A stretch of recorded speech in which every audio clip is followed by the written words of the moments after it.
So this is a 2017 Cadillac XT5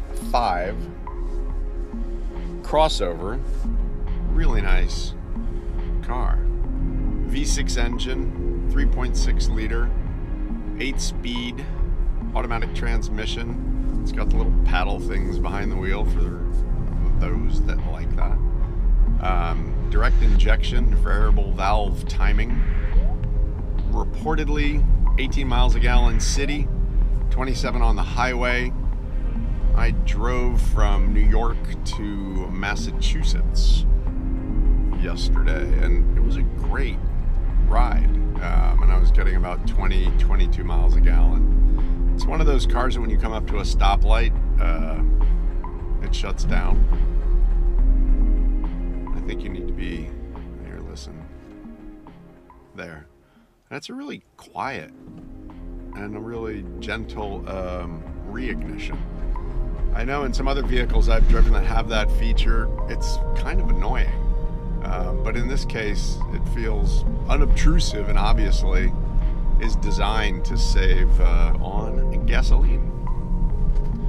So there's all kinds of buttons, all kinds of modes. This one comes with accident avoidance technology. I can set a lane indicator, so if I veer out of the lane on the highway, if I veer to the left side of the seat starts vibrating. If I veer to the right side starts vibrating. It has adaptive cruise control, which is actually a great feature for the kind of holiday driving that we do sometimes, or any kind of highway driving. As you slow down and speed up, you set the distance that you're comfortable with being from the car in front of you, and the car automatically brakes, or when traffic opens up, it accelerates. So you set cruise control for 65 if you're obeying the speed limits, and you set the distance for narrow, and all you have to worry about is just keeping the car pointed in the right direction. So it'll slow down and speed up based on the vehicle in front of you, which is really a handy feature. It's not quite self-driving, but it's part of the way there. There's some luxury features in this particular version, this all-wheel drive version. In sport mode, it has some really nice get up and go. Huge panoramic moonroof, which is great. Has heated seats, which the screen is telling me 44 degrees here in New England, in Massachusetts, so heated seats are nice. Heated steering wheel is nice. Stereo system, all the normal modern features. This car will set you back $50,000, give or take, depending on how many things you add to it. It'll climb from there, but it's roomy inside for adults. We drove up yesterday, and really a pleasant space.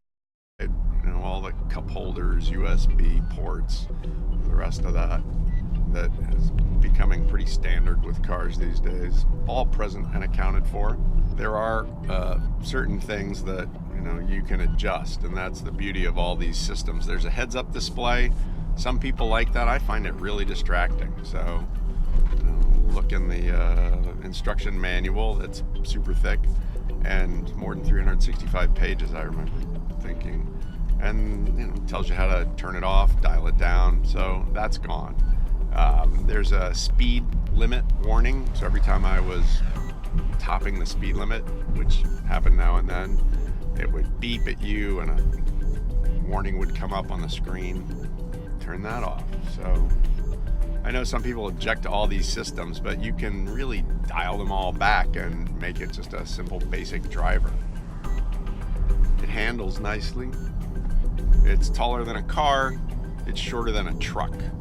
And when you walk up to it from the outside, it looks, on the smaller side. When you get inside, it feels a lot bigger than it actually is, which is, one of those tricks of design that Cadillac and others seem to have mastered.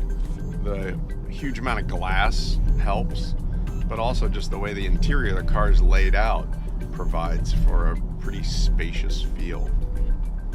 four-wheel independent suspension. It sticks nicely to the road.